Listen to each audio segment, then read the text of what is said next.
every Friday at this exact time. So if you're not already following along, make sure that you are subscribed to the Edge and Node X account. We also live stream directly to the Edge and Node YouTube. So that's another place where you can subscribe or just watch the previous videos.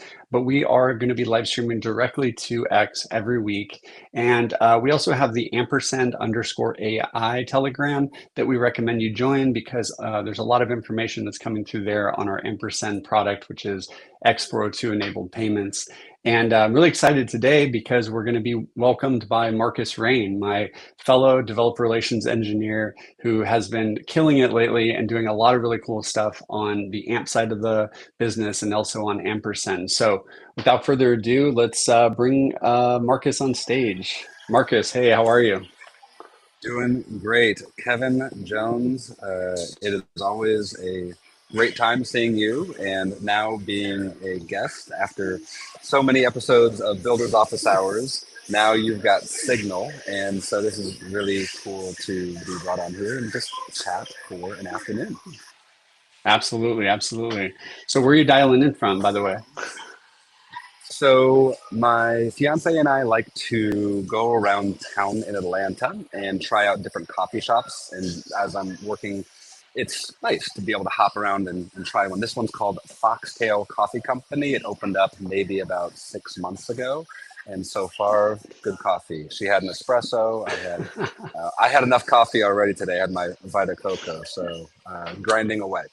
Yeah, yeah. I'm only on my first cup, but we're getting there. It's noon, so I have at least a couple hours where I can drink one and not be up all night. So awesome. It'll Well, get thanks you. for coming on.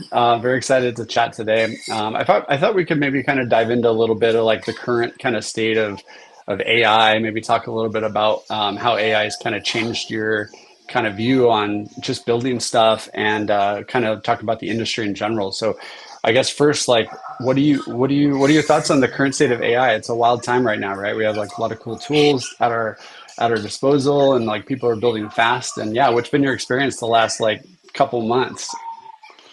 I think the phrase that comes to mind now is reality check. And that phrase, I think, is healthy for a maturing industry. It's been out there for about 4 years now, AI. We've seen what it can do, we've seen what it can't do. And the hype is really coming to its own fate. Where, sure, hype marketing, we get it. It's going to have AGI, it's going to do everything. And no, that's not true. I think we're getting to the real talks. The real talks about security, the real talks about cost, the real talks about where it actually belongs in a industry that was promised the world, and now we're kind of being sus about that. I think it's a healthy growth period.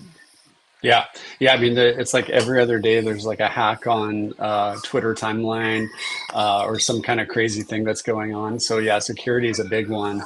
Also, like I think X402 like payment stuff is kind of starting to mature a little bit, and we're definitely seeing a lot of stuff there.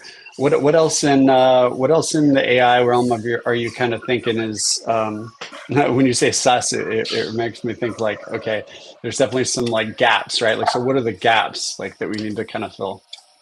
I likened AI to water or electricity. When it first was released, let's say humans, we discovered water or we discovered electricity. Electricity without guardrails, electricity without standards is horribly damaging. It's scary. It potentially wastes a lot of power. It's unwieldy. It's odd. Same with water. I wouldn't necessarily personally want to go and alter the pipes in my house because of the danger potential with that. I feel like right now we are respecting the guardrails that are needed, and specific to X402, agentic payments, great. But when you give that to metaphorically electricity or water, and it could go anywhere and do anything, that's not exactly a good product. And I feel that right now, the sus kind of word that I used before, there needs to be shape around this. There needs to be some type of containerization for the power that this has. It's changed the way I work. I'm not going to say for the better or for the worse. It's changed it. When directed in the right direction with the right guardrails in the right situation, it's a great tool. Um, and I feel like that kind of framing, if I can't provide the guardrails around it personally, either through high quality prompting or through the right environment that I create itself. I might need a tool to do that. So I feel like that's where the industry is heading. We're seeing that with X402. I've been working with the ampersand team as well, specific to that. So I feel like everyone's coming to grips with the reality of what it is. Yeah, yeah, for sure. I think we're in a point now where like people are ideating. They're kind of things are getting more like there's more velocity, I guess I would say, in the industry, and AI is helping with that. But it's also a little bit of a crutch because if you go too fast on something, obviously there's going to be security issues. If you go too fast and build something that's like you're spending a lot of energy and time and AI credits, it might not actually have the perfect product market fit. So you almost have to just like take a step back and then like think about like, well, what is the end goal? Like, how does this all work together? Now it's a lot of for what I do is a lot of like ideation with like, okay, like we have ampersand here. Like, how do we integrate with something like LangChain or Crew AI, or like how do we like work together as a stronger AI community and like crypto community? And I think Yeah, that's going to be the huge power unlock is like how all this stuff is starting to work together and then kind of solid foundation starting to form around that. Yeah. feels like that. It feels like that. It feels like with the attack surface of AI being so huge and the potential surface of, oh, it could do anything and just send it to agentically do, millions of tokens per hour and just have it do its thing. The surface area has just expanded so much in terms of the potential it can achieve as well as the risks therein. And it's cool. I've been seeing you work with the One Claw, and that's been amazing. The ampersand team, seeing how people are trying to not necessarily take the perspective of the end goal, but almost assist people on the way to an end goal in a safer way. I'm imagining a little bit of hand holding, a little bit of we need to educate people who are just deploying agentic workflows willy nilly. We need to assume there's going to be overspending. That's why there's ampersand. We need to assume there's going to be secrets exposed. That's why there's one call. We need to assume that what bad actors already know and that there's a wide attack surface. They're going to go ahead and attack it. And even without the attack surface of attack vectors and attackers, it's just naturally part of the architecture. It's going to be leaky, and that's normal. So it's that's the reality check, and I feel like we're heading in the right direction for that. Yeah. So what I'm curious what your advice is for because there might be people that are kind of just getting into the space here that are watching this video. What has been your like journey over the last like few years to, well, first of all, just kind of be to this point now where you're an engineer, you're supporting like crypto protocols, blockchain data protocols, now X402 agents, and it's like it's a lot, right? And so I think with AI now is like it's makes it a lot easier for people to come in because they can use natural language and skills and all this stuff. What is your advice for people just getting started in the space and trying to like, yeah, figure out what to do, right? Like, how do they figure it out and where should they go? I would, if are we speaking specifically to AI right now? Is that kind of the Sure. I framing, guess or we could say yeah? Okay. AI or just in general agents maybe like that like Yeah. people are I think the next wave is going to be people making like very useful agents. And so a lot of people have ideas but they maybe don't know how to execute on them, right? So like where do they start? Like do they go to Claude desktop? Do they go to Claude Code? Do they go to like maybe what would you tell people that are just trying to kind of get started? Yeah, for people that want to take AI more seriously, I would start before even downloading a Claude desktop application or having it on your phone, before opening a ChatGPT account, before getting API access to whatever app you're building. Step back and understand what LLMs are actually providing. That's, I think, more important because the chances of an LLM's output providing you information that you feel is confident and actionable is different than any information that you've encountered in the past. This is not like you're reading text from a human. You are not reading text from a human. You are reading a probability machine that gives you statistically most probable answers to not only keep you engaged, but to have the summation of all of its parts be respected and balanced. That's not a good thing to not know before interacting with it. If you're going to go ahead and use an LLM, there are times when that's wonderful, when the vast amounts of data that it has been trained on and the averages of that and the statistical probability of that is okay. You just want a general information, and if it kind of fudges things here and there, that's fine.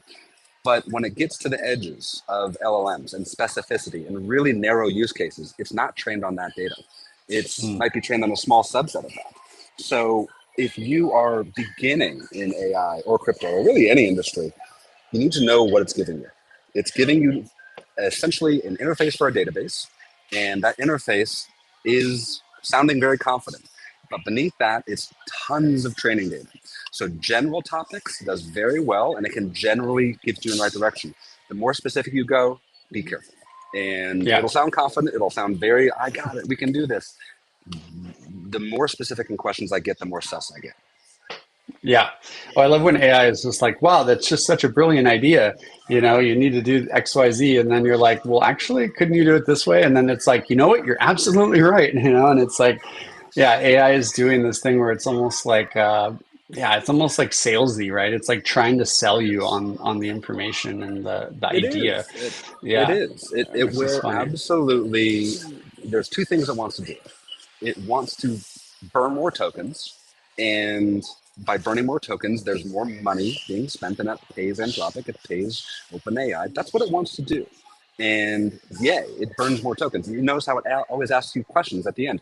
Do you want to go ahead and ask me more about this? Do you? It seems helpful, which is potentially true, but also there's an ulterior motive. It wants to burn those tokens, so it wants engagement. If it ever tells you, "I don't know, I'm not sure," you're going to go somewhere else. You're going to go to Google. You're going to go to another chat. So for it to just say, I don't know, and this is beyond my expertise, is not what it will ever do. It will never, ever do that because they don't want it to do that. And also, that's not also part of the LLM architecture. And then also looking at it, like again, I'll say it's an autocomplete. It's statistical autocomplete. It We are seeing the sycophantic relationships people are building with it, people who have mental conditions being pulled into it. I have someone that I know that is close to me that is being pulled into it right now, and he's having difficulty finding his way with it. It is a dangerous tool if not respected from the get-go. I think it's exciting. I think it's novel. I think it's wonderful. I think these frontier models are providing something we've never seen before. But just like water or electricity, it needs to have a container. It needs to be understood. It needs to be respected before we just throw it out to the world, which is, I think, a failing on, this is my personal opinion, I think it's a failing on industries as a whole to give this to the population without more education, without more training, without at least a little bit more tact, because right now uh, it's pretty. It's still hype train BS. It feels like very much for me. I think we need to continue to have these real conversations, poke real holes in the financial aspects of it, poke real holes in the capability of it, and come down to earth about what help and what harm we're actually doing. Yeah. Yeah. No, I agree. I think it's definitely one of those things where we have a lot of like tools that are built now, and it's really more about like us as humans like learning to use them and learning to like, yeah, maybe overcome some of that friction that is maybe not well known, but you kind of start to learn over time that LLMs are just a reflection of like previous data and previous conversations.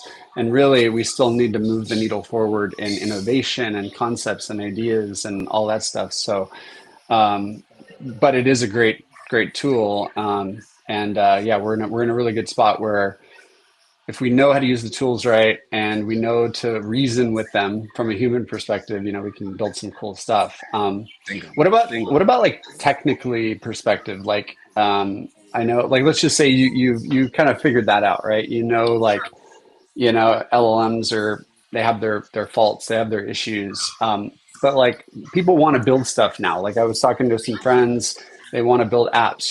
They're doing it. They're using things like Lovable, and they're using these like web kind of based IDEs to like build stuff. But then there gets to this point where it's like, Well, yeah, now you need to like scale it. And so it's two things. It's like have to scale the infrastructure and you also have to scale like the product and there's so much noise.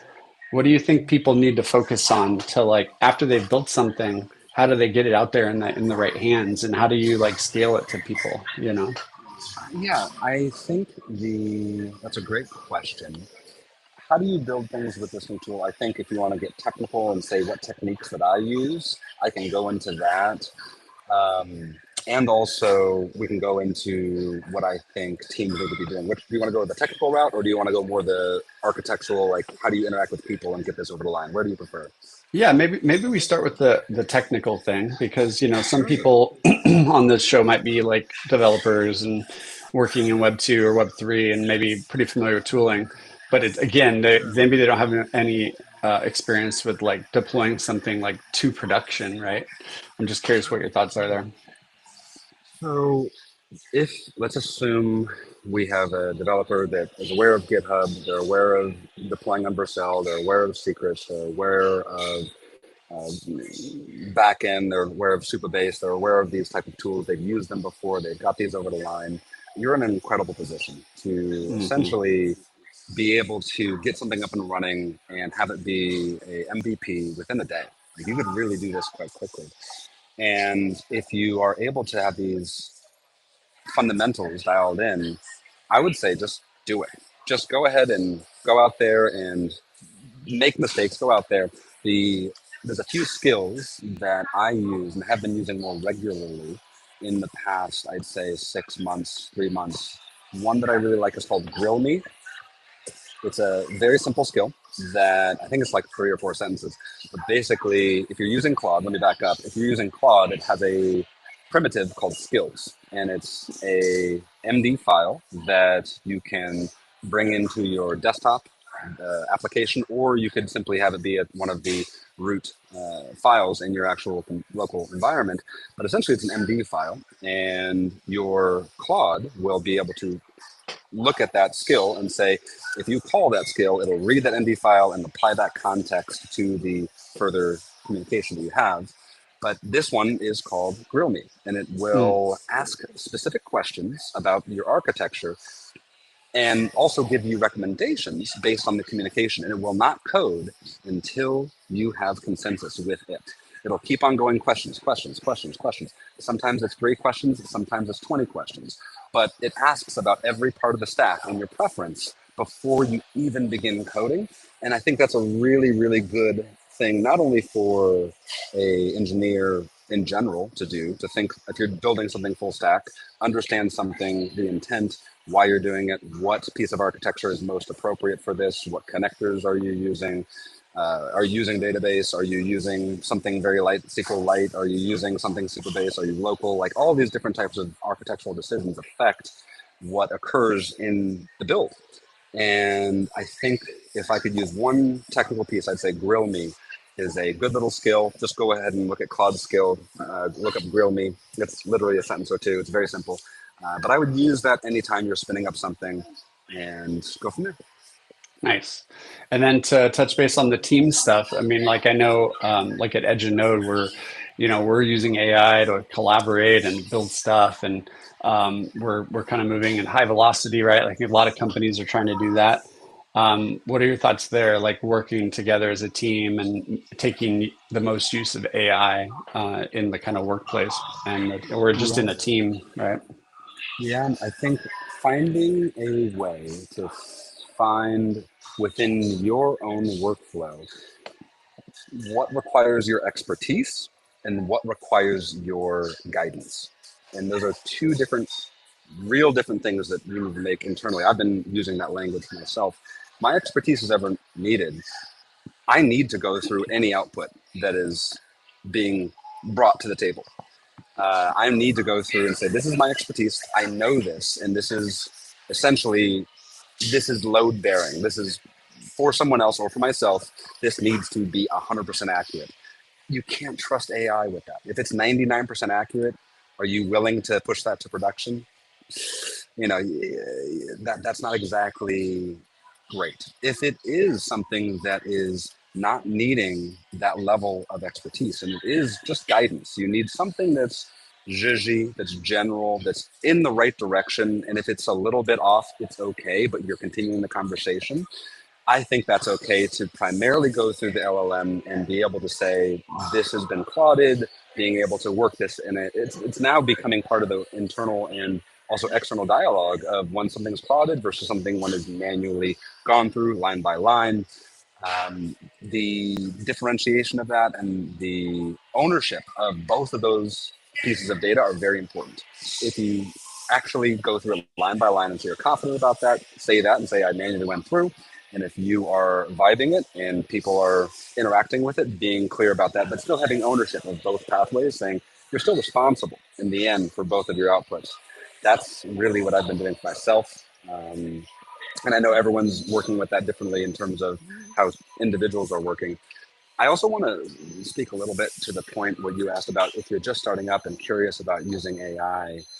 Hmm. There's more of a bigger question here, I think, than the architecture. I think maybe this is a question I have for you, who's been crushing it with multiple different avenues right now, deciding on priorities of your day to day. How much does I'm curious because this is what my feeling is. I feel like the inherent awareness of the industry is not something that AI can replace. It just can't do that. Your awareness and your experience with Nginx, your awareness and experience as a 20 plus year engineer in this industry, Hmm. AI can't hold a candle to that. And so I'm curious for you. That's my opinion, but I'm curious for you. How much is AI informing your PMF and your decisions for where you think products should go versus just a tool? I'm curious where that line is for you. Yeah. Yeah, I think well, especially like I said before, we're in a kind of time where everything is kind of there's a lot of noise. There's a lot of like people building stuff that maybe won't get traction. I think it's actually more important, like you were saying, is to think about the product, the viability, the marketing, like how you're actually going to get this in front of users, and maybe even like yeah, like for me, yeah, I have over 20 years of experience in the industry. I've worked as a site reliability engineer, so I really understand like production systems. Uh, did work at Nginx for 7 years, so I understand exactly how what the enterprise needs when it comes to like software and just users. I mean, like Nginx is the most popular web server, right, on the internet. Not for no reason. It was just architected that way. So I think, yeah, digging deep into the architectural concepts of what you're going to build is like super important. And like seeing and being able to like look at previous kind of projects that have succeeded and how they've done that, right? Whether it was like, oh, well, they just offered an open source version, and Nginx is one of those cases where it was like this solved this one little particular problem, but it was like adopted by millions, right?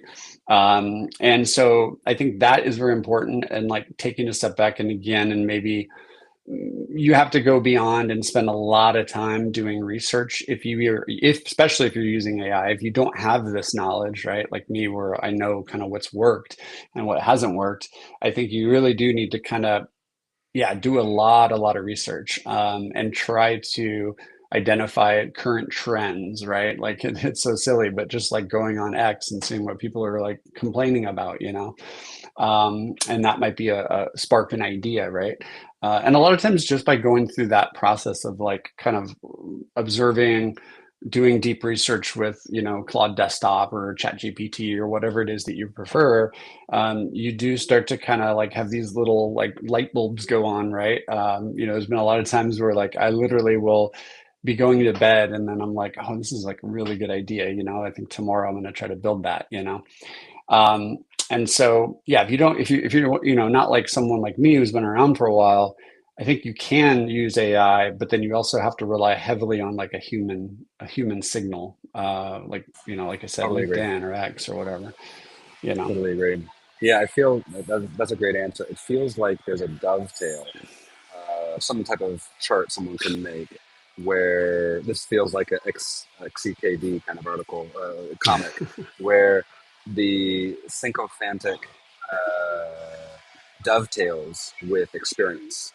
And if Hmm. you're literally trying to build something that's never been done before and the AI is rooting you on and saying, what a great idea, there needs to be a dovetail of raw experience and being like, it will tell you it's a great idea until it literally takes the entire bank from you. It'll take you'll put millions into it. It'll be the next best thing. It'll be all of that. Yeah, It'll do that. It'll tell you that and it'll code you into oblivion. yeah. And that is, if you don't know that, you're screwed before you even really get Yeah. going. So yeah, Yeah, then there's the other side of it too, where it's like, okay, well, you see like an example would be OpenClaw that I've just like, when OpenClaw came out, everyone was just like going crazy about it, right? Because it was like, oh, you could do these multi-agent orchestrations and build stuff crazy and it gives all this power. And it's like, yeah, it did. But like, I don't know if anyone's been following OpenClaw, but it's not really doing well anymore. So there was this kind of huge spike where everyone like pivoted, to OpenClaw. I'm not saying OpenClaw is like dead or anything, but it's definitely not as hyped as it used to be. And so people pivoted to OpenClaw, and maybe that wasn't the right bet. But it was just a signal that like, hey, maybe we need to like create some integrations with OpenClaw because there's always going to be these kind of integrations with like multi-agent systems. And then it kind of like think, oh, well, we need to support Hermes, right? We need to actually support anything that's agent based with a CLI. And then CLIs became really popular, right? So it's this evolution of like keeping a tail on the industry trends, what's going on, and then also being able to identify like product changes that you need to make with whatever you're working on. yeah, So yeah, yeah. quite interesting. It is. It feels like we are, as an industry, discovering a brand new mall. Brand new clothes, brand new shoes, brand new hats, brand new food, and we're just kids in a candy store jumping in, trying things on. Things belong in the right. The right foot goes on the left foot goes on the right foot, and everyone's tripping over their own shoelaces. And that is an exciting time. I'm personally curious, and this is a belief I have. I tweeted this the other day. I think the next evolution of this is the non-frontier models. I think the frontier model, both as a business model, I'm talking to you, Anthropic and OpenAI. I think that as a business model has proven itself to fail. It will fail. I think providing this as a long term success story is not going to happen as it's currently shaped. I think there will be, I think AI absolutely has proven itself as a useful tool and it will be used by computer science forever in the future. But I don't think this way it's been deployed is going to be the future. I think Mm. the ability of our own computers and our own ownership of these machines, I envision a world of being able to have our own machines in house that have very high quality models running locally and being able to provide incredible tooling. I mean that word very intentionally, tooling, done in a way that is safe, secure, that is open source, that has that. Because I think people are understanding AI as a whole and LLMs as a whole. I think the cost that we're seeing increase with these frontier models is only going to increase. I feel like people are going to want this and they're going to want it in a way that doesn't expose them to all the downside of essentially having Sam Altman have literally view of your entire computer. If you just give it access, it'll go and do that and then it'll pull it all in. I'd rather that be a local model. I'm curious on your thoughts on that. There is now already an industry of open source challengers. What does that look Hmm. like for you? I'm curious for you and what that looks like. Yeah, yeah, yeah. I mean, I think that's a huge strategy that everyone should be thinking about is open models, private, just in general, private LLM, I think is going to be a huge next kind of push for LLM security and privacy. I don't know if you saw GitLab, but GitLab open sourced a repo called OpenClaude, which is like basically Claude, but it's open source. And then it's kind Oh, of like cool. forked with open source, so you can run all your open models. Very So cool. I'm trying to think of an integration there. I'm working on something there. I think that there's a lot of things like that. Those are if you look at some of the repos that have get a lot of traction, they're usually open source repos that like, get that one I think has 27,000 stars or something. And so I think these kind of like open source tooling for LLM is going to be really useful. Open source coding agents, this is one kind of complaint that I have with a lot of like of the IDEs, right? Is like they're closed source and you can't really like easily integrate with them. They're very like tightly coupled with the actual LLM provider. And I really like the ones that take more of the open source approach, and keeping the code available to integrate with, right? And so, yeah, I think the open source stuff is super important. And yeah, that's definitely one of my focuses is to try to work with more open source repos, because that's the core of what helps innovation move forward, right? People can use open source, it's gonna excel. And same thing goes with open models. Like I would hope that eventually, there's enough kind of open models and hardware requirements get easier and less expensive, and we can kind of move away from like these kind of like centralized LLMs. But I know for right now it's ease of use, and everyone's always going to want ease of use, right? Which is one thing for whatever you're building, and cloud-based stuff is very useful for that as well. So I don't think the big LLMs are going anywhere, but I think there's going to be a movement for more open and private LLM stuff for sure. Yep. I think what we'll see in 5 years from now, this is my bet, we're going to see major institutions with deep pockets having the capacity to pay for these frontier models. And it's going to be government contracts, it's going to be major industry contracts, and they are going to have these frontier models doing whatever they want it to do because they have the deep pockets and they're able to do this. I think there'll be a mid-tier that is a hybrid that uses these frontier models sometimes and also uses open source sometimes and keeps it local. I think there's teams that are going to have AI specialists that can do routing and essentially be able to.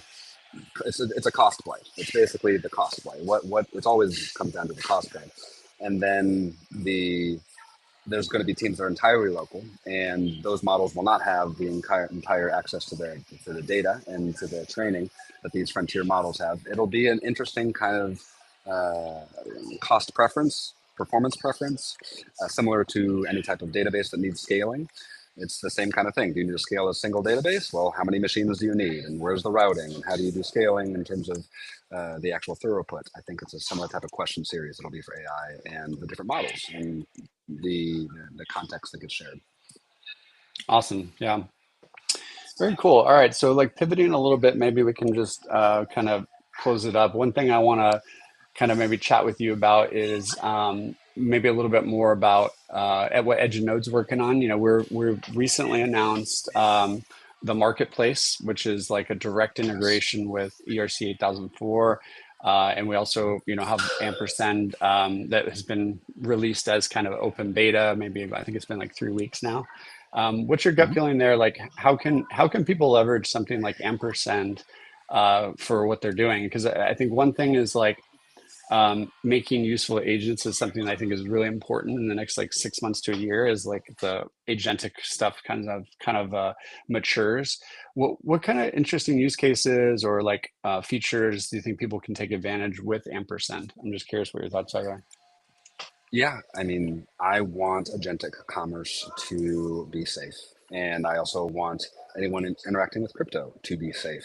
And both of those verticals we are going after with Ampersand, that is agentic commerce and the safety around that, and also with AMP, that is with understanding and owning blockchain data and making sure it's cryptographically verified and on-prem, basically are able to ensure that auditors aren't going to mess you up. And so I feel with Ampersand, the real use case, get out there today. You can go to ampersand.ai. I do that. I have agents working. It's fun for me personally to be part of this and have a regular spend. Go play with the marketplace. I have agents going out there and spending real money. And there's hard limits. And that's essentially what Ampersand is doing today. And go try it out. Go try it out. Put $10 onto one of your agents and say, go to this marketplace. I would like you to take action for me. And you'll see it actually engaging in the marketplace, making decisions is very, very cool. And Yeah. for AMP, if you're interested in understanding blockchain data at scale for enterprises. That is very much a TradFi security play, and you must have confidence in that data. That's the AMP technology we're building. So both feel more like a, if you look at it from a distance, very much a safety play, both for AI and for crypto. Yeah, yeah. AMP's really matured a lot in the last like year, and I'm really excited Yeah. to kind of see that we're able to start offering that as a really powerful service. And we were just in Mhm. consensus and a lot of really good conversations about that. So that's really good times. Yeah. Yep. Awesome. Anything else you wanted to talk about or rap about? Anything on your mind? I think that's a no. I think that is that's a good review. If anyone's watching this, getting started with AI, I feel like it's a good conversation. If you have any questions, of course, feel free to reach out to Kevin or I on the Twitter, and we're happy to keep on chatting about this. I think this is a interesting time for this industry, and having a conversation is typically helpful around this time to figure out where perspectives are. Yeah, and for anyone who isn't in the Telegram, we do have an ampersand Telegram, so we'll include that in the link on the X post and in the YouTube, so that you guys have that. We'd love to join you there if you want to ask questions. There's a bunch of experts in there and people building on ampersand. So yeah, cool. Well, you know what? As always, it's great to spend some time with you chatting, Marcus. Yeah, you're a industry leader and an expert in the space, and it's really cool to just rap with you about AI. And I always love these moments. So thanks so much for coming on and for being on. And yeah, enjoy the rest of your evening. And thanks everyone for tuning in. We're going to be here again every week, so make sure that you're following Edge and Node on X. Make sure you're following the YouTube or subscribing to the YouTube, which is also Edge and Node, and make sure you're following the ampersand AI GitHub. It's ampersand, or sorry, X account ampersand underscore AI, and give us a follow, subscribe. Make sure you see notifications, and yeah, thanks so much, Marcus. Again, appreciate it. Thank you so much, Kevin. Take care, everyone.